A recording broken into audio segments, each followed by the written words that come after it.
Hello student, welcome to my YouTube channel Aksar educator. जी guys, आज हम आपसे डिस्कस करेंगे फ्रांसिस बेकन का ऐसे है ऑफ ग्रेट प्लेस। इसको क्रिटिकली हम एनालाइज करके आपसे डिस्कस करेंगे। उससे पहले अगर आपने मेरा चैनल अभी तक सब्सक्राइब नहीं किया तो काइंडली सब्सक्राइब मेरा चैनल और इसको ज़्यादा से ज़्यादा शेयर कीजिए और प्लीज़ लाइक कीजिए। तो टाइम लाइक किए बगैर अपनी वीडियो स्टार्ट करते हैं हम। जी, ऑफ ग्रेट प्लेस में कुछ पॉइंट्स हैं, मैं आपको डिस्कस करती हूँ कि उसमें फ्रांसिस बेकन ने हमसे क्या क्या डिस्कस किया, क्या क्या एडवाइसेस की हैं और किन किन चीज़ों से मना किया है। ठीक, फर्स्ट पॉइंट ये कि अगर यानी कि जब वो कहते हैं, फ्रांसिस बेकन कहते हैं कि मैन जो है जो ग्रेट प्लेस पहुंच जाता है तो वो 3 चीज़ों का सर्वेंट हो जाता है। ठीक है, जैसे कि आपको लाइन में नजर आ रहा होगा कि इन द ग्रेट प्लेस और थ्राइस सर्वेंट्स, 3 दफ़ा इन 3 चीज़ों का सर्वेंट बन जाता है। वो 3 चीज़ें कौन सी हैं? फर्स्ट सर्वेंट तो ये होता है कि जो अगर ग्रेट प्लेस पहुंचने के बाद जो मैन है वो सर्वेंट बनता है अपने स्टेट का, यानी कि उसको स्टेट के लिए सर्व करना पड़ता है, काफ़ी एफर्ट करनी पड़ती है। सेकेंडली, सर्व करना पड़ता है उसको फेम को, यानी अपने फेम के लिए, अपने ऑनर के लिए, अपनी रेपुटेशन के लिए उसको सर्व करना पड़ता है, उसको ज़्यादा से ज़्यादा काम करना पड़ता है। That is very very necessary for the great place. क्योंकि आपको जब हाई पोजीशन मिल जाती है तो आपको अपना फेम, अपनी जो अथॉरिटी होती है, अपना रेपुटेशन होती है, उसको बरकरार रखना होता है। क्योंकि आप काफ़ी मशहूर हो गए होते हैं, फेमस हो गए होते हैं, तो अपने फेम के लिए आपको सर्व करना पड़ता है। थर्डली जो चीज़ है जिसका आपको सर्वेंट बनना पड़ता है वो आपका बिजनेस है, यानी आपको जब आप ग्रेट पे पहुंच जाते हैं तो आपका जो बिजनेस होता है, यानी आपका जो वर्क होता है, आपको उसको काफ़ी जो होते हैं हीट जो होती है वो पे करनी पड़ती है। ठीक है, ये आपको एडवाइस किया उसने किया, यानी कि इसकी 3 खामियां बताई हैं आपको बेकन ने कि ग्रेट प्लेस पे पहुंचने के बाद इंसान 3 चीज़ों का सर्वेंट बन जाता है।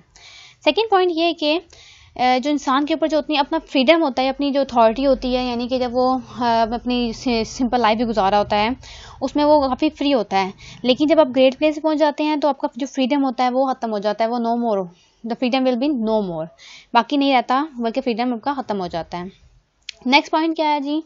जो मतलब वो कहता है, अब यहाँ पे बेकन कह रहे हैं कि it is a strange desire कि आप दूसरों पे तो पावर हासिल करना चाह रहे हो, आपको दूसरों पे पावर हासिल मिल गई है, यानी कि आपने पावर सीख कर ली है, आपने पावर गेन कर ली है, बट क्या होता है आपने अपने ऊपर, अपनी पर्सनल लाइफ पे अपनी जो पावर है आपको वो लूज़ हो गई। यानी कि आपको दूसरों पे तो चार्ज मिल गया है, लेकिन आप अपने ऊपर जो चार्ज था, पर्सनली जो चार्ज था आपके ऊपर, अपने ऊपर आप यानी रूल कर सकते थे, अपने मुताबिक अपनी हर चीज़ को, अपने हर काम कर सकते थे, वो अपने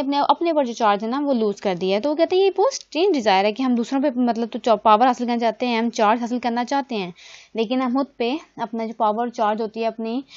अपना जो इख्तियार होता है वो हम लूज़ कर देते हैं। फोर्थ चीज़ नहीं, क्या बताइए फोर्थ पॉइंट क्या है हमारा, मतलब कि वो कह रहे हैं या बेकन कहता है कि जब आप ये जो राइट प्लेस यानी ग्रेट प्लेस पहुंचने का जो टाइम है, ये टाइम पीरियड होता है, ये काफ़ी लेबरियस होता है, यानी इसमें आपको बहुत ज़्यादा मेहनत, बहुत ज़्यादा एफर्ट करनी पड़ती है। और इवन के इतनी ज़्यादा एफर्ट करने के बाद जब आप ग्रेट प्लेस पे पहुंचते हो तो वहाँ पे मज़ीद आपको ग्रेट प्लेस पे पहुंचने के बाद आपको एक मज़ीद नया एक पाथ मिल जाता है, नया वे मिल जाता है, वहाँ जाके आपको मज़ीद एफर्ट में करनी पड़ती है। यानी कि but the rising and to place is laborious है, वो मतलब राइजिंग जब आप चल रहे हो, अपनी अचीव करने की कोशिश कर रहे हो, वो भी लेबरियस तो है, लेकिन by pains man come to a greater pains, यानी कि मज़ीद इंसान को पेन से मज़ीद पेन चला जाता है, यानी मज़ीद आपको पेन बर्दाश्त करना पड़ेगा आगे जाके। देन आपको बात है कि अब यहाँ पे बेकन कह रहे हैं कि मतलब जो होता है आपको इम्पेशेंस नहीं रहना चाहिए, आपको मतलब जैसे कि अब यहाँ पे फिर एक थोड़ा सा एडवांटेज बयान कर रहे हैं बेकन। वो कहते हैं कि जब इंसान रिटायर हो जाता है, यानी कि आप ग्रेट प्लेस पे पहुंच भी गए, आपने सब कुछ अचीव कर लिया, आप सब कुछ हो गया, अब आपने क्या किया, आपकी लाइफ में आपका कंट्रोल था, जो पहले था वो आपने खो दिया। अब जब आप रिटायर हुए ग्रेट प्लेस से, तो अब आपने क्या हुआ, अब आप जो रिटायर होने के बाद सारी अपनी अथॉरिटी, अपनी जो पर्सनल लाइफ थी उसमें अथॉरिटी मांगना चाह रहे थे, यानी जो आपकी पहली वाली अथॉरिटी थी, आप कहते हो वो रीगेन हो जाए, लेकिन अब आप जब रिटायर होने के बाद इस जो अथॉरिटी है वो आपको दोबारा नहीं मिल सकती। तो इन लाइन में बेशक ये बता रहे हैं कि जब इंसान रिटायर हो जाता है ग्रेट प्लेस पे पहुंचने के बाद, तो वो अपनी सारी अथॉरिटी, अपनी पर्सनल लाइफ यानी प्राइवेट लाइफ जो होता है उसको वो सब बर्दाश्त नहीं होती, उसको इम्पेशेंट हो जाता है कि ये कैसे हो गया, सब कुछ चेंज हो जाता है उसकी लाइफ में, वो सब कुछ वापस, इवन के वो चाहता है कि जैसे वो के एक जॉब जब कर रहा था, यानी वो वर्किंग अपनी जो था, यानी कि प्रैक्टिकल लाइफ जो उसकी एंजॉय कर रहा था जब, तब वो उसके बाद जो ऑनर था, उसके बाद जो फेम था, वो दोबारा हासिल करना चाहता है रिटायरमेंट के बाद। वो कहता है मुझे दोबारा उसी तरह से एडमायर किया जाए, मेरी इस तरह से मुझे फेम दिया जाए। लेकिन डेफिनेटली अब एक आपके पास एक टाइम पीरियड होता है, उसके बाद आपका सब कुछ खत्म हो जाता है। उस टाइम पीरियड के बाद आपको वैसी बात है अपनी ग्रेट प्लेस से उतरना पड़ता है, आप रिटायर होते हैं। तो लेकिन इंसान की आदत ये है कि वो कभी भी अपनी प्लेस से रिटायर होना चाहता नहीं है। वो कहता है मेरा फेम कभी खत्म ना हो। लेकिन जब आप रिटायर हो जाते हो तो आपको सब कुछ आप दोबारा उसे मांगना चाह रहे होते। तो ये बेकन ने हमें इसमें अपनी ग्रेट प्लेस में ये डिस्कस किया है। नेक्स्ट पॉइंट क्या है इसका, अब यहाँ पे बेकन फिर उसकी थोड़ा बता रहे हैं अभी ग्रेट प्लेस के जो हमें डिसएडवांटेजेस क्या हैं, कि हमें क्या क्या फेस करना पड़ता है ग्रेट प्लेस पहुँचने के लिए, उसके बाद इवन के पहुँचने के बाद हमें क्या क्या चीज़ें फेस करनी पड़ती हैं। तो ये कह रहे हैं कि आप अपनी हेल्थ पे, अपनी बॉडी पे प्रॉपर आप उसकी केयर नहीं कर सकते, प्रॉपर अटेंशन नहीं पे कर सकते अपनी बॉडी पे, अपनी हेल्थ पे, अपनी इवन के अपनी माइंड पे, ठीक है। तो आपको क्या होता है जब आप ग्रेट प्लेस पहुँच जाते हो तो आपको इतना ज़्यादा वर्क करना पड़ता है, इतना ज़्यादा एफर्ट करनी पड़ती है कि आपकी जो बॉडी है, आपका माइंड है, उसकी जो हेल्थ होती है वो लूज होना शुरू हो जाती है, यानी आप अनहेल्दी हो जाते हैं। बिकॉज आप वो एफर्ट ना कर रहे होते हैं, लेकिन आप प्रॉपरली डाइट नहीं ले सकते, अपनी प्रॉपर एक्सरसाइज नहीं कर सकते, बिकॉज आप बाउंड हो जाते हो एक अपने ग्रेट प्लेस पे एफर्ट पे। सो दैट्स अफेक्ट जो बेकन ने हमें डिस्कस किया है। अगर आप जाहिर सी बात है आप किसी चीज़ पे भी कोई भी आपको ग्रेट प्लेस मिली है, कोई भी काम है, आपका एक स्टेटस है, तो उस स्टेटस को फॉलो करते करते करते आप अपनी हेल्थ को कहाँ टाइम दे सकते हो। आपको मतलब सारा जो माइंड डाइवर्ट होके आपके सिर्फ आपके जो वर्क पे है, आपका जो फ्यूचर है उस पर डाइवर्ट हो जाता है माइंड आपका। और आप लोग अपने बॉडी पे, अपने माइंड पे, अपनी हेल्थ पे, अपने मतलब सिकनेस पे, इवन कि आप सिकनेस जब बीमार होते हो तब भी आप अपने प्रॉपरली टेंशन देके अपने आप को ठीक करने की कोशिश नहीं करते। जस्ट आप मेडिसिन लेते हो और कि जल्दी से जल्दी काम ठीक हो जाएं और हम दोबारा काम पे लग जाएं। सो बेकन ने ये डिस्कस किया कि आप अपने बॉडी और हेल्थ पे आपको प्रॉपर अटेंशन पे नहीं कर सकते। देन नेक्स्ट पॉइंट ये है कि मतलब उसने ये बोला है कि अब यहाँ पे वो आपको एडवाइस कर रहा है बेकन कि जब आप ग्रेट प्लेस पहुँच गए हो तो आप जो आपके साथ जो पीछे है वो हैं आपके सबऑर्डिनेट्स जो हैं, आपके कोलीग्स जो हैं, अगर वो आपको ओपिनियन दे रहे हैं तो आप उनकी ओपिनियन लें, उनसे उनकी जो हेल्प है उनकी हेल्प को आप अटेंड करें, ठीक है। और जब इस तरह से आप उनकी हेल्प लेंगे तो आप उनका जो ओपिनियन लेंगे ना, तो उससे ये होगा कि वो समझेंगे कि आप उनको ही पे कर रहे हो, उनको टेंशन दे रहे हो उनको, तो वो आपको कहेंगे, उसको आप कंपनसेट समझेंगे, उसकी आपकी कंपनसेशन समझेंगे उसको,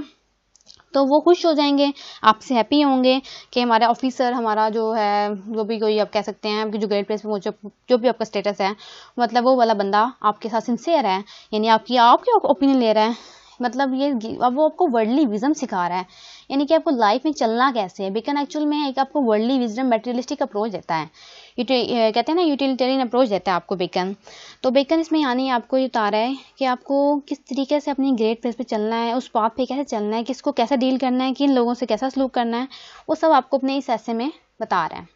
तो हम उसको डिस्कस कर रहे हैं। तो यहाँ पे यानी कि आपको मतलब उनको हैप्पी कर लेंगे, आप उनके ओपिनियन लेंगे, इवन कि आप बेशक उनके ओपिनियन ले रहे हो लेकिन मानो नहीं, कुछ मान लिए कुछ नहीं माने, अगर आपके अकॉर्डिंगली वो ठीक है तो आप मान लो, नहीं तो नहीं। लेकिन ये होगा, इससे क्या होगा, वो लोग हैप्पी हो जाएंगे, उनको खुशी होगी कि आपने उनसे उनके ओपिनियन लिए, उनकी राय ली है, तो उनको ये होगा कि आपने उनसे कंसर्न शो किया है। तो इसने यहाँ पे बेकन ने आपको एडवाइस की है। इसके अलावा वो कहता है कि जैसे आप उनके ओपिनियन लेंगे, उनकी राय लेंगे, तो आपको उनकी मेंटल लेवल, उनकी जो होती है, उनकी हैबिट्स, उनकी नेचर समझ आ जाएगी लोगों की, कि वो लोग किस तरह के लोग हैं, अच्छे हैं, बुरे हैं, किस नेचर के हैं। तो ये दोनों तरह से आपके लिए हेल्पफुल साबित होगा। नेक्स्ट पॉइंट डिस्कस करते हैं, उसमें ये क्या है, आपको यहाँ पे जो बेकन है वो बता रहे हैं आपकी एक यहाँ पे मटेरियलिस्टिक अप्रोच शो कर रहे हैं। वो कहते हैं मतलब जब ग्रेट प्लेस पहुँच जाते हो, उस प्लेस पे आपके पास राइट होता है कि आप लाइसेंस आ जाता है आपके पास, आप ये कह सकते हैं आपके पास लाइसेंस आ जाता है कि आप गुड करो या इविल करो या बैड करो या गुड करो, वो आपकी मर्जी है। आप वहाँ जाके मतलब आप पे कोई चार्ज नहीं लगा सकता, आपको कोई पॉइंट आउट नहीं कर सकता कि आपने गलत किया या आपने सही किया है। हालांकि पॉइंट आउट करते हैं, लेकिन फिर भी आपके पास अथॉरिटी आ जाती है। अथॉरिटी पे आपके पास डेफिनेटली आपको कोई डायरेक्ट चैलेंज नहीं कर सकता कि आपने ये चीज़ गलत की, ये इवल किया। लेकिन बेकन कहते हैं, देन फिर आपको एडवाइस करते हुए कहते हैं कि लेकिन आपको चाहिए कि आप राइट पाथ पाथ पे चलिए और गुड चीज मतलब आप ज़्यादा से ज़्यादा गुड करने की कोशिश कीजिए, ताकि आपको बाद में याद किया जाए। उसको ज़्यादा प्रॉपरली उसने मटेरियलिस्टिक अप्रोच फॉलो करते हुए यहाँ पे मैकियावेलियन अप्रोच फॉलो की है, करते हुए कह रहे हैं कि आपने, अगर आपके पास बेशक लाइसेंस है लेकिन आपने फिर भी करना गुड है, ताकि आपकी रेपुटेशन ख़राब ना हो। देन नेक्स्ट पॉइंट हमारा ये है कि अब वो बेकन कहते हैं कि जब आप क्या कहते हैं राइट प्लेस पे पहुंच गए हो, अपनी ग्रेट प्लेस पे पहुंच गए हो, तो वहाँ पे यानी कि जैसे गॉड ने यूनिवर्स बनाने के 7 डेज़ के बाद रेस्ट किया था, तो यानी जब इंसान इतनी एफर्ट करने के बाद ग्रेट प्लेस पे पहुंचता है ना, तो उसको भी चाहिए कि अब वो आके वहाँ थोड़ा रेस्ट करे, थोड़ा सुकून ले, थोड़ा मतलब ये ले कि उसने वो पीछे देखे कि उसने क्या क्या चीज़ें अचीव कर ली हैं, वो सब कुछ देखने का उसके पास टाइम होना चाहिए, उसको देखें, वो उसका हकदार है। मतलब for if man can be a partaker of God's theatre, he shall likewise be partaker of God rest, यानी जैसे गॉड ने रेस्ट किया था तो वो भी रेस्ट करने का उतना ही बराबर का हकदार है। देन नेक्स्ट पॉइंट ये है कि मतलब उसने यहाँ पे कहा है कि अपनी जब आप ग्रेट प्लेस पहुँच गए हो, टेस्ट भी कर लिया आपने, देन आप ये देखो कि आपको जो थे प्रीडिसेसर्स जो थे उन्होंने क्या क्या फॉल्ट्स हैं, उनकी क्या क्या शॉर्ट कमिंग्स थी पास्ट में, यानी कि पास्ट की चीज़ों को आप एनालाइज करें, ऑब्जर्व करें कि पास्ट में जो ग्रेट प्लेस पे लोग बैठे थे उन्होंने क्या क्या चीज़ अपनी मतलब कौन कौन सी गलतियाँ की, उनके काम में कौन कौन सी खामियाँ थी, आप उनको ओवरकम करने की कोशिश करो, उनको ठीक करने की कोशिश करो, उनको करेक्ट करने की कोशिश करो। देन आप क्या करो, आपने देखो जैसे कि यहाँ बोलते हैं कि council of both times of the ancient time what is best, देखो कि उसमें से क्या चीज़ बेस्ट है उसको अचीव कर लो, एंड देखो कि लेटर टाइम की क्या है कि आप नेक्स्ट के लिए आप क्या क्या फिटेस्ट जो उसके लिए फिट हो रही होगी, यानी कि नेक्स्ट के लिए आपको क्या क्या चीज़ अच्छी है, मतलब प्रॉपरली आपको लग रहा है कि आपने करनी है, तो उससे करके आप इनके साथ फेम हासिल कर सकते हो। तो ये देखें कि आप नेक्स्ट में अपने क्या करना है, तो इससे आपके वो कह रहा है कि अपने पास्ट से भी एग्जाम्पल लें और अपने फ्यूचर के बारे में सोचें, राय लें, लोगों से एडवाइसेस लें। ठीक है, नेक्स्ट में बोलता है जी, अब यहाँ पे नेक्स्ट दोबारा बेकन एडवाइस कर रहे हैं, यहाँ पे कहते हैं कि जो दूसरों के राइट्स हैं आपकी इन्फीरियर यानी आपके सबऑर्डिनेट्स जो हैं उनके राइट्स का भी आप राइट्स के उनकी जो मतलब उनके राइट्स हैं उनका ख्याल रखें, ये नहीं कि आप उनको हर्ट कर दें उनसे, और इवन कि जब वो आपको हेल्प कर रहे हैं या आपको एडवाइसेस दे रहे हैं तो उनको इनवाइट करें, उनके एडवाइसेस को लें, अचीव करें, उनकी चीज़ों को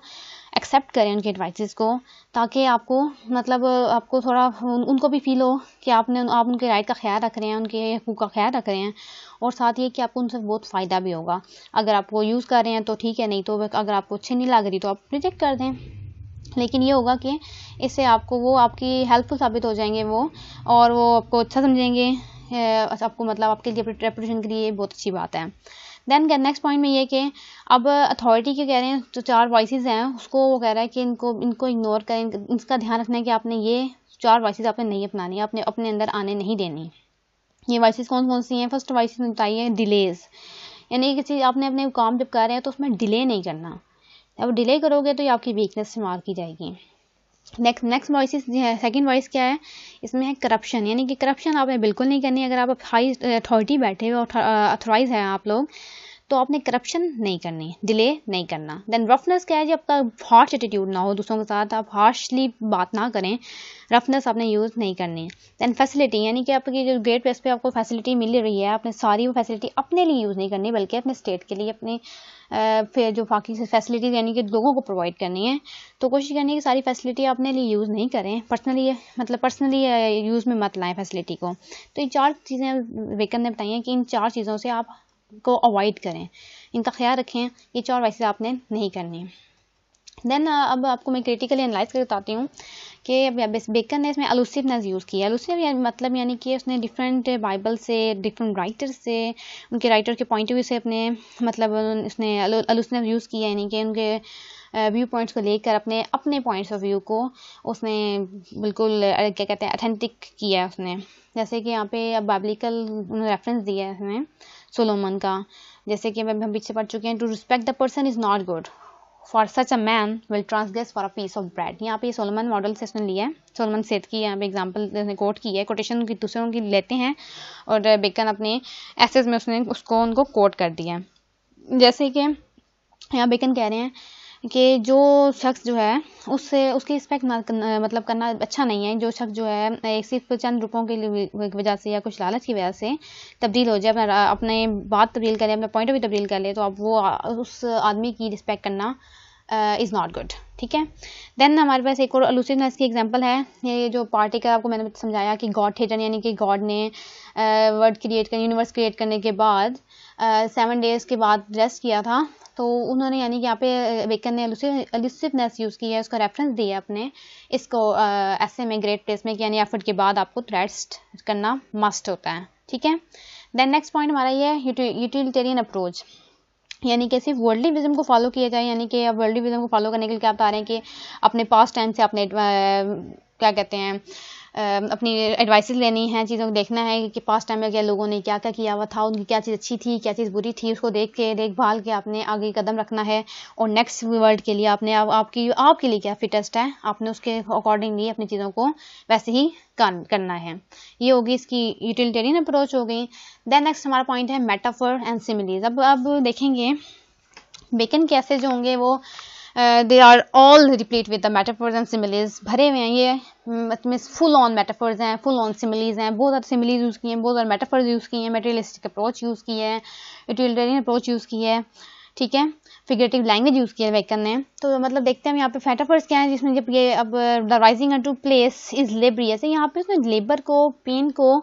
ये इंसान जो पेन वगैरह उसको उसने मेटाफोरिकली और सिमिली की तरह यूज़ किया उसको अपने ऑफ ग्रेट प्लेस में, यानी कि जो इंसान एफर्ट कर रहा है उसको उन्होंने लेबरियस वर्क से मतलब मेटाफोरिकली कनेक्ट कर दिया है, ठीक है। नेक्स्ट पॉइंट हमारा आता है मटेरियलिस्टिक अप्रोच का। अब मटेरियलिस्टिक अप्रोच भी यही है कि सिर्फ दुनियाई फ़ायदों नुकसान को देखा जाए, यानी सिर्फ वर्ल्डली विजडम को देखा जाए, ना कि मॉरल और एथिकल बिहेवियर को देखा जाए। सिर्फ मॉरल जो हमारे वर्ल्डली विजडम के लिए सही बात सही हो रही है वो उसी को अप्रोच को हम फॉलो करेंगे नेक्स्ट उसके मतलब बेकन के अकॉर्डिंग, और लेकिन बाकी चीज़ों को हम इग्नोर कर सकते हैं। जैसे कि कहता है कि good thoughts are little better than good dream, यानी कि जैसे बेकन ये कह रहे हैं कि जो गुड ड्रीम्स हैं वो इतने ज़्यादा बेहतर नहीं है क्योंकि वो हमारे पास हम उनको परफॉर्म नहीं कर रहे, लेकिन जो गुड थॉट्स हैं वो बेटर इसलिए इस सेंस में होंगी कि अगर आप उन गुड थॉट्स को अपने फ़ायदे में लेकर आके उनको एक्ट लाओ, उन पे एक्ट करो, यानी कि प्रैक्टिकलिटी पे फोकस करने के लिए कह रहे हैं। मटेरियलिस्टिक अप्रोच दे रहे हैं कि आपको यानी कि सिर्फ सोचना नहीं चाहिए बल्कि उस पर एक्ट करके दिखाना चाहिए। यहाँ पे इनकी साइंटिफिक अप्रोच भी हमें नज़र आ रही है इन लाइन्स में। देन हमारा पॉइंट है रैशनैलिटी एंड प्रैक्टिकलिटी। अब बेकन आपको पता है रैशनल भी हैं और प्रैक्टिकल भी हैं, तो एक प्रैक्टिकल राइटर हैं ये हमारे बेकन, प्रोज राइटर। तो ये क्या कहते हैं, इनमें कह रहे हैं कि जब आपके पास प्रैक्टिकली क्या होता है जी, जब आप ग्रेट प्लेस पहुंच जाते हो तो आपके पास लाइसेंस होता है गुड करने का, इवल करने का। तो ये बता रहे हैं आपको, यहाँ पे आपको प्रैक्टिकलिटी दिखा रहे हैं कि प्रैक्टिकली आपके पास आप गुड भी कर सकते हो और इवल भी कर सकते हो। यहाँ पे आपको मॉरल नहीं दिखा रहे, वो एथिकल प्रैक्टिस नहीं दिखा रहे आपको, बल्कि जस्ट आपको प्रैक्टिकलिटी दिखा रहे हैं, नेशनलिटी दिखा रहे हैं कि यानी आपके पास राइट्स कौन कौन से हैं, ठीक है। सो गाइज यहीं पे हमारा आज की वीडियो होती है तब। सो होप सो आपको पसंद आई होगी। सो हमारे चैनल को साथ साथ सब्सक्राइब कीजिए, लाइक कीजिए और शेयर कीजिए। और नेक्स्ट वीडियो तक के लिए गुड बाय स्टूडेंट्स।